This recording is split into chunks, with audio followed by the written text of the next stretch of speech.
once you reach a certain level of consciousness, the astrological chart does not have power over you anymore.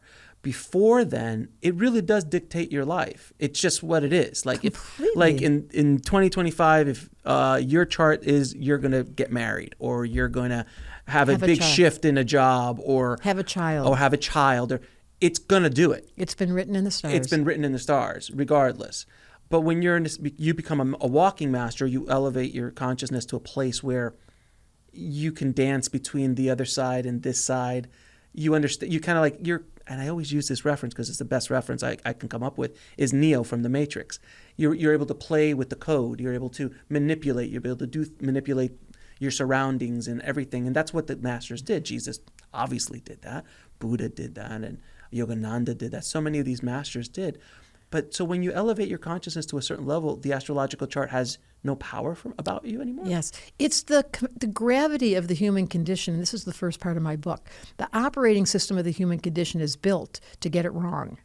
What? Like, we're built to make mistakes in order to learn, and we're built to be hurt in order to open up our heart. And the woundings that happen are the exact source for us to wake up. That's not true if you're awakened. So there's a slippery slope. The human just keeps on doing the drama. It's very addicting, and it's compelling. And we watch every movie and every song and every Spanish poem. novella. Oh, my God. It's just like we can't help ourselves. And it is really, truly. Well, that's why we're here. Exactly my point. The human condition is delicious because of that. When you reach, and I'm just speculating, so let's just start there.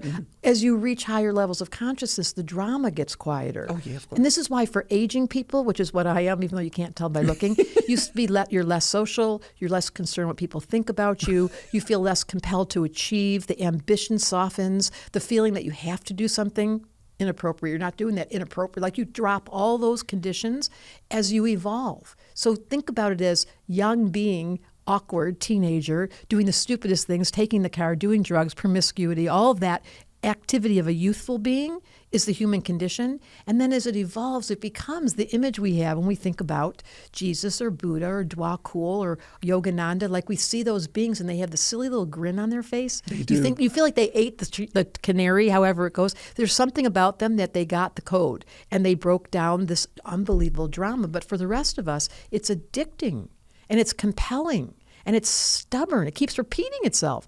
And that's what the book is about. Every personality type has repetitive patterns that keep reoccurring. And at first, you don't know it. You just get bugged by yourself. And at the beginning of the book, I talk about that. The book you're speaking of is I Don't Believe in Astrology. That is the funniest title.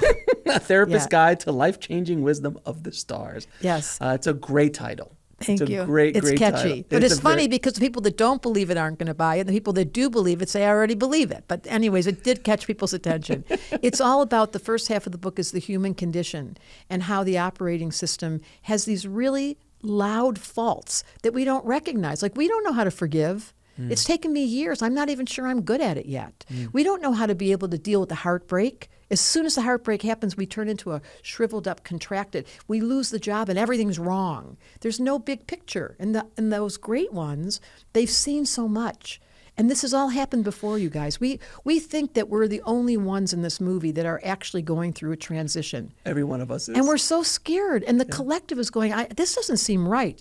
Well, every time there's a transition in life, every time we move from one era, as we are, from the Aquarian age to the Piscean, backwards, Piscean age to the Aquarian, well, every time we make a transition, we're awkward. And we're uncomfortable. We're definitely that now. And that's what we're sitting in. And the discomfort is a direct result of the human condition not knowing how to trust. And what astrology does, the part I love the most, you just fall in love with trust because it's so accurate. There's not a chart that I've ever looked at that didn't come to me with like, of course he's a recluse. Of course he's shy. You can't tell by looking, but I got the secret code. All right, so what are you looking at there? It's the birth date, time, and place, an actual photograph of where the planets were at the moment of your birth. So all astrology is astronomy at its first level. It's pure science, and it's based on numbers. And people forget that. So it's not a random order where somebody made it up. It's actually based on where, and how did they know 4,000 years ago how to execute a chart and figure out where all the planets were? That's a lot of math. Now it's a button. Right. But years ago, including in my lifetime, it was hours and hours of mathematical calculation. That's a different conversation. How did they figure it out? But meanwhile, I'm looking at a chart that gives me the clue about what the file in that little category, in that Akashic records they have Alex Ferrari. They pull out the file, up comes your chart, and they go, oh, this lifetime he's going to be passionate about wanting to help the people learn about spirituality. And he likes the really deep, oh, look, he loves death and near-death experiences. Oh, look, he loves mediums. Oh, this guy, we got him. And then they told your friend to call you and say, would you please do a podcast? This was all written.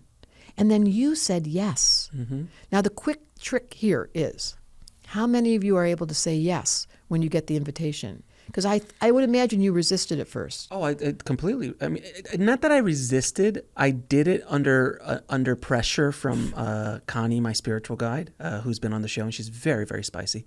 And I did it purely because she said to do it. That's exactly how I wrote the book. Yeah. I did not want to write the book. I did not. My best friend, who's very spicy, said to me, a legacy after 50 years of being an astrologer, you're not. And I was like, okay.